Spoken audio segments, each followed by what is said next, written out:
Well, we all met each other kind of in different instances. I think different parts in our lives. I think Chicago's kind of like a big city, but it's small enough for us to have like a really tight musical community. Each one of us kind of when we first met, we had our own thing going on, and we still do, and we kind of support each other, and that's what I think what makes like the Chicago scene like really. For example, Steven, he's part of Stander. Yeah, I'm in a band called Standard, kind of like a experimental metal group, but I've been in probably like 15 bands in the 15 years I've lived in Chicago. Chase and I used to have a psych rock band called Casual Hex, and I met Cielo when we played a festival in Ohio. That's right. And then I forgot that. The fly still buzzing around. Yeah, and it was like then a year after we met, he asked me to play drums on some recordings. Yeah, and the thing is that he's so experienced and so good that I was actually talking to Chase that I was like, should I ask you? And he's too good, you know, he's just gonna say no. But I was already in the band. Yeah, he was already in the band. So I wasn't too good. Well, no, but anyway. No, but you and I have been playing together for a long time. Like, Cielo and I were in a band called Los Goldfires for 2 or 3 years together. Yeah. Oh, yeah. And then he split off and started doing his own thing, and I just kept playing bass with him. That's actually how I met Cielo, actually, was through Los Goldfires. Like, I have a band with my brothers called Avances, and we played a show at Los Goldfires, and we just kept in contact since then. And then all of a sudden, yeah, you just messaged me. We messaged him, Yeah. he said yes. I said yes. Of course. And then we got Miguel, he's part of, so the thing is that he's part of like 10 bands. But at the same time, like right now, currently going. But Southside Bandits is kind of like a project that you got going on, right, Miguel? Yeah, so Southside Bandits is the band I songwrite for. And yeah, right now we're just working on recording more stuff. But CO, I met him through Ghostfires too. Yeah, we played some shows together. I played in another band called Rye, and that's where I met him. Yeah, kind of also like an indie rock, like Latin indie rock band. And yeah, I mean, it's crazy and it's really cool because although, you know, like we all have our separate projects, we can come in together. David and I were thinking of like also like collaborating and making a song together. And it's like that. And also like Isabel, who sang backup vocals, she has her own solo project called Half Gringa. And it's really cool that the community can honestly get together and also kind of like mingle, but also do their own thing at the same time. Really early artists that really influenced me were like The Strokes and White Stripes, I think. I think like Jack White, he had some really like noticeable, like kind of like easy licks that are kind of like easy to learn but really fun to play. And I think like Jack White honestly was like the first influential guitarist, because I honestly just started as a guitarist and then eventually like I conjured up the courage to sing and stuff. But I think Jack White was the first one. For you guys. For me, like I get all my influence, like my music through like my brothers and stuff like that. They have really good taste, and we didn't really think about playing instruments up until we actually started playing the game Rock Band. And we got really good at it, and it just got to the point where we were just like, oh, we have these instruments downstairs because we had like some like just like really like shitty drums in the basement and stuff like that. And yeah, we were just like, why don't we actually just like play these songs in real life? And then from there we just kind of taught each other how to play the instruments, and it was just a really fun activity for us, and it just kind of stuck, I guess. I started learning drums when I was like 10, and I had fun with it, but I wasn't like really into music. And I think the thing that kind of pushed me over the edge was I remember when I was 14, my dad bought me Nirvana Unplugged. And it was like overnight I had like long hair and like was wearing old cardigans and just like freaking my parents out. And I like had to learn how to play guitar and how to sing. So that was sort of the thing that did it for me. Nice. Yeah, for me it was my uncles. They played in a band together, so I wanted to join them, and they told me to learn an instrument. So I got into playing music because my parents just kind of bought me a drum kit, and for a while I just didn't care, but then I was like getting more into music, and I really liked Blink-182, and I really liked a lot of classic rock, like Led Zeppelin and stuff, and Queen. So then, as I kind of was getting older, I was like, oh wait, I could also just do this. So I started taking it more seriously when I was like 13. I think I narrowed down a sound. I kind of just had to trust my instinct on this one. I mean, there's like all these genres that you can potentially play, and that I really do like, and that I could like, I guess pursue. But I kind of like was like, okay, who am I as a person? What will I enjoy the most when I play, and what will I actually enjoy like making? I definitely when I play music, I want people to move in a certain way or dance. So I was like, okay, what is the way that I know how to like move or dance? And for me, it's like, you know, Latin music, like cumbia, rancheras, bachata, and stuff. So I got kind of a lot of influence from like Latin sounds, because that's the way that I knew how to move or make people move, you know.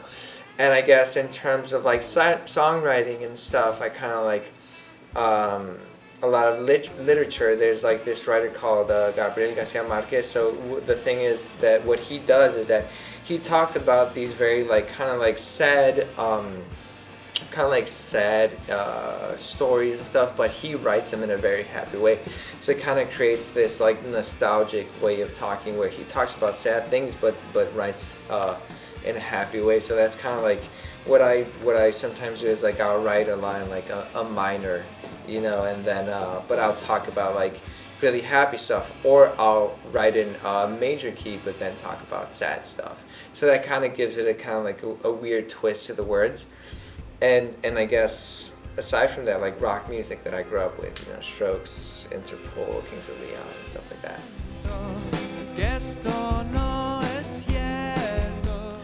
Creo que para mí expresarme en dos idiomas es muy importante, porque yo crecí hablando español con mis papás, con mis tíos, con mis primos, de hecho con mis hermanos nos hablamos en español. Entonces para mí escoger entre inglés y español era muy difícil, entonces dije, bueno, voy a hablar los dos idiomas, porque el inglés se me hace muy directo y puedes decir cosas muy directamente como al grano, y español como que las puedes romantizar tantito más, como que le puedes echar más, como en español se dice más choro, no sé, como más, no sé, como que hay algo que quieres decir pero como que nunca llegas, y en inglés como que llegas luego, entonces siento que el español y el inglés pues han sido dos herramientas diferentes que he aprendido a usar para cuando escribo las canciones.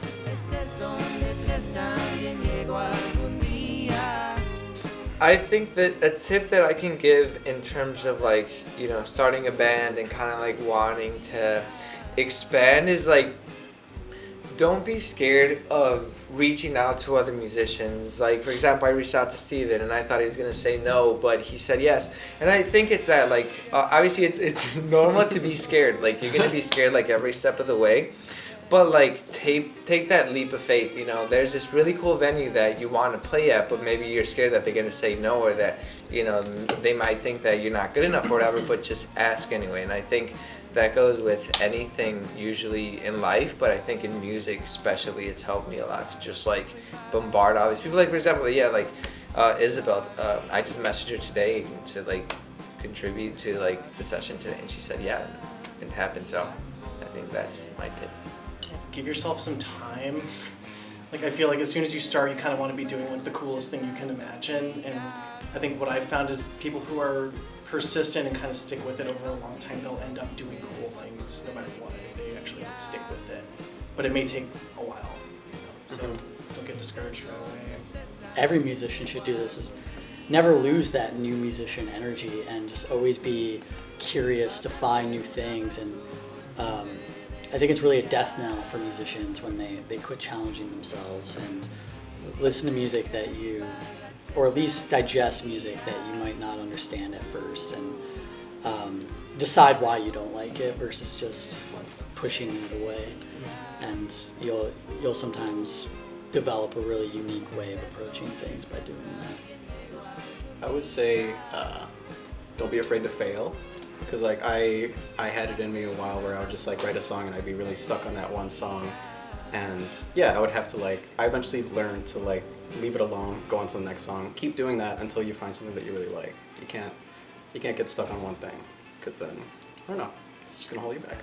Oh, I have something else to add because I kind of, this is like one of the biggest breakthroughs I ever had is, especially like writing music and being creative. Try and do things that are bad and just like try to do a million things. I think people underestimate how much you kind of have to just push yourself and how much you have to write and how much you have to like work on your craft. I think people are like, oh yeah, this guy wrote this amazing song in 15 minutes, but it was usually like he'd written a million songs in 15 minutes that probably were utter garbage.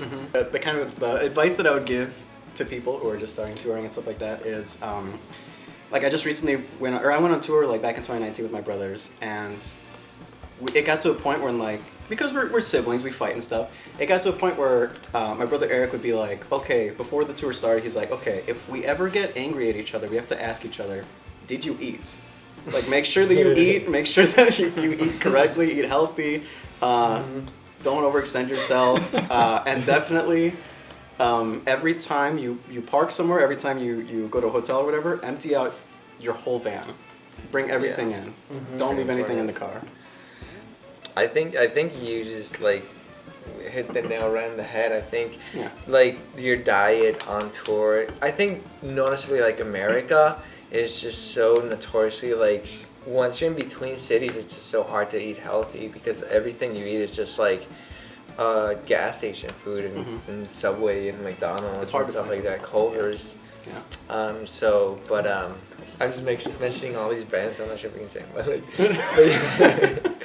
but yeah, I think eating healthy is eat your greens. Yeah, just eat fresh. Yeah, for me, I guess when I walk into a venue, I know what kind of experience we're gonna have depending on the sound engineer.